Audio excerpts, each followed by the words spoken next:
ada pengamen, guys.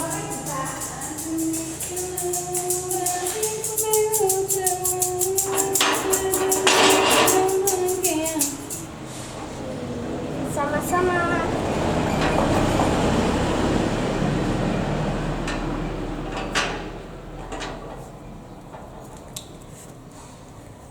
Ayu Patrick dan Hai semuanya, saya sudah pernah bikin video tentang hal-hal yang umum kita lakukan di Indonesia tapi tidak umum di Hongaria. Sekarang saya akan bikin video yang sedikit lebih ekstrim lagi perbedaannya. 10 hal yang umum kita lakukan di Indonesia tapi ilegal di Hongaria. Kita langsung ke hal yang pertama, yaitu mengemis.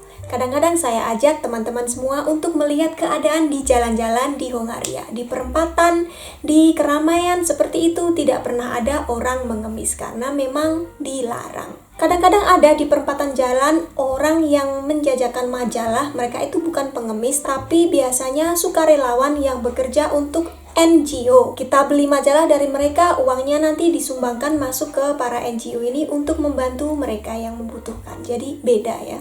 Yang kedua adalah pasang musik di luar mulai dari jam 10 malam sampai jam 7 pagi. Ini juga ilegal. Kalau setelah jam 10 malam kita ada pesta, ramai, bising, sampai tetangga protes, mereka bisa melaporkan kita ke polisi. Jadi ini dilarang, apapun eventnya. Kalau di Indonesia kadang-kadang ada orang yang kawinan begitu 7 hari 7 malam, ramai terus, ada musik, ada wayang kulit, seperti itu kan biasa. Kalau di sini nggak boleh. Disclaimer dulu, saya nggak pernah keluar malam-malam di sini, tapi ada yang namanya ruin bars. Bar adalah tempat untuk menjual minuman beralkohol dan biasanya di situ ada musiknya ya, keras begitu. Tapi di sini gedungnya seperti gedung kuno yang kayak hampir runtuh begitu teman-teman. Dalamnya direnovasi jadi bagus dan funky, tempat-tempat anak-anak muda. Saya nggak pernah ke tempat-tempat seperti ini, tapi katanya dari luar nggak bising sama sekali. Jadi para tetangga mereka juga nggak komplain. Tapi begitu kita masuk ke dalam baru terdengar musik dan orang-orang ngobrol dan lain sebagainya. Mungkin soundproofingnya yang bagus, kedap suara. Yang ketiga adalah pengamen. Kalau kita backpacking ke Hongaria kehabisan duit kemudian mau mengamen untuk mencari duit, itu dilarang. Kecuali kalau kita ada izin. Untuk minta izin prosesnya butuh waktu 1 bulan dan kemudian kita akan dites di depan para penguji. Tergantung para penguji ini nanti apakah kita akan diloloskan atau tidak. Kalau lolos kita harus bayar, biayanya tergantung di mana kita mau mangkal. Mungkin sekitar 150 forin per hari per meter persegi. Jadi kalau kita mau pindah 100 meter dari sini, ya kita harus minta izin lagi, bayar lagi. Selain itu, para pengamen nggak boleh mangkal di tempat yang bisa mengganggu kepentingan umum, di trotoar yang banyak orang lewatnya, ataupun di jalan yang sampai mengganggu lalu lintas. Di sini tidak ada pengamen dari rumah ke rumah. Nomor 4, tunawisma. Saya sudah pernah menyinggung sebelumnya bahwa di sini tunawisma dianggap ilegal, dilarang.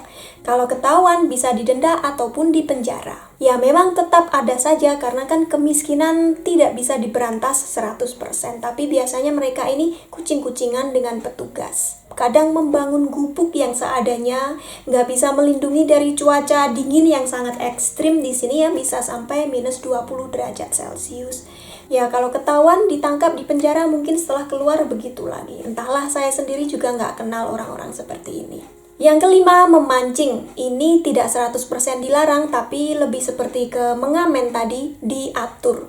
Untuk memancing kita juga harus punya surat izin memancing. Kita harus ikut kursus, kemudian dites dulu. Dan ketika mau mancing kita harus bayar, padahal mancingnya di sungai atau danau. Ada tempat-tempat tertentu yang boleh digunakan untuk memancing, di luar itu nggak boleh. Lalu ada jenis-jenis ikan yang boleh dipancing. Kalau terlalu muda harus dilepaskan lagi, nggak boleh seenaknya menangkap. Kemudian nggak boleh pakai jaring, nggak boleh pakai bahan peledak. Pokoknya tidak boleh mengganggu ekosistem di situ. Intinya hasil mancing seperti ini hanya cukup digunakan untuk kita makan sendiri, nggak bisa sampai dijual. Kalau kita mau mancing untuk yang bisa dijual begitu, prosedurnya nanti beda, izinnya beda, biayanya juga beda. Jadi misalnya kalau kita mau mancing 20 ekor kakap dalam sehari, kemudian kita mau jual, itu kayaknya nggak sesuai dengan harga yang harus kita keluarkan untuk mendapatkan izinnya ini tadi.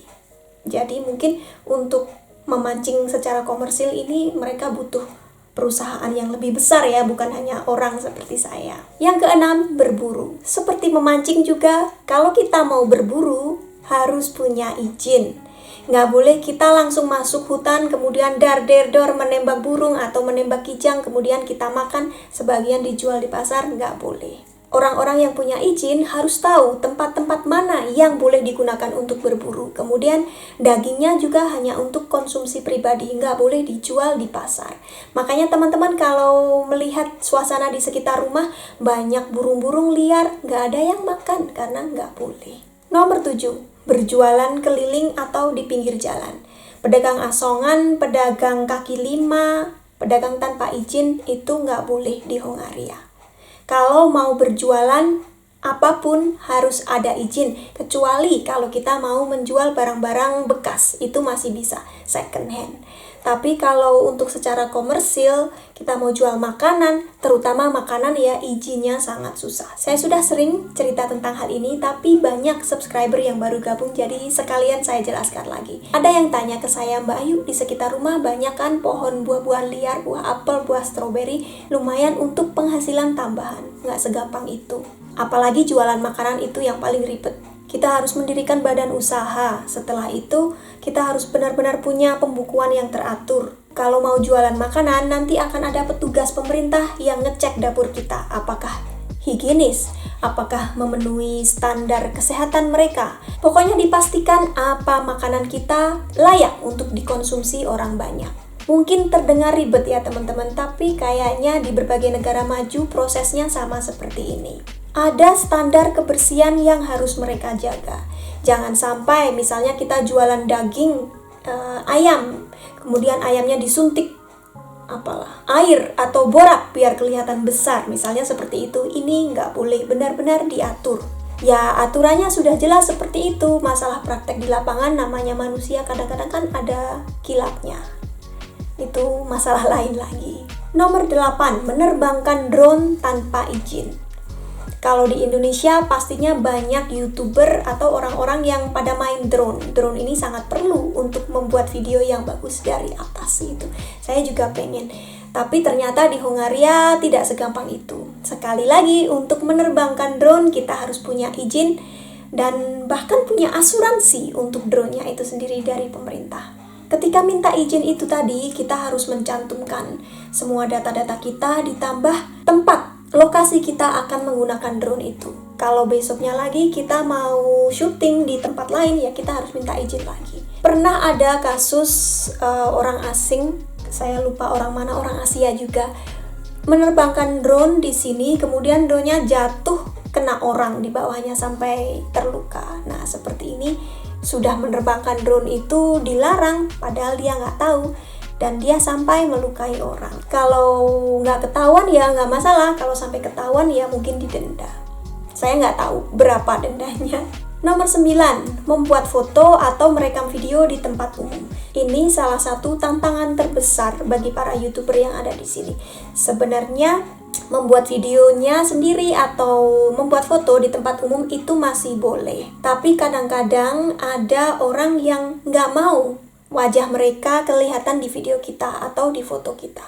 Dan mereka ada hak untuk ini karena ada hukum dari Uni Eropa namanya GDPR, General Data Protection Regulation, yang artinya kita tidak boleh menayangkan seseorang atau hak milik orang itu tanpa izin. Saya pernah ke supermarket ngeliatin roti, tumpukan roti-roti gitu. Sudah nggak ada orang. Tik tik tik tik tik tik tik, pelayannya datang gitu. Jangan direkam ya, no kamera gitu. Saya bilangin, ini hanya membandingkan roti-roti saja, nggak ada orangnya. Ya nggak usah dibandingkan gitu. Kalau ada teman-teman yang minta, Mbak Ayu tolong dong perlihatkan lebih banyak keadaan di sana, ya saya berusaha, tapi seperti ini. Nomor 10, membangun gedung pencakar langit. Kalau kita lihat di kota-kota besar di Asia, Amerika, Australia mungkin ada banyak gedung-gedung pencakar langit di kota besar. Kalau di sini, kebanyakan kota Eropa juga mungkin ya, nggak ada gedung yang terlalu tinggi, setidaknya yang setinggi di gedung-gedung Asia. Di Hongaria, khususnya Budapest, tinggi gedung tidak boleh lebih dari 96 meter, yang merupakan ketinggian gedung parlemen di sini. Jadi tidak ada gedung yang tingginya melebihi gedung parlemen di sini. Ini untuk kepentingan tata kota Budapest, karena ciri khas mereka adalah gaya arsitektur yang antik.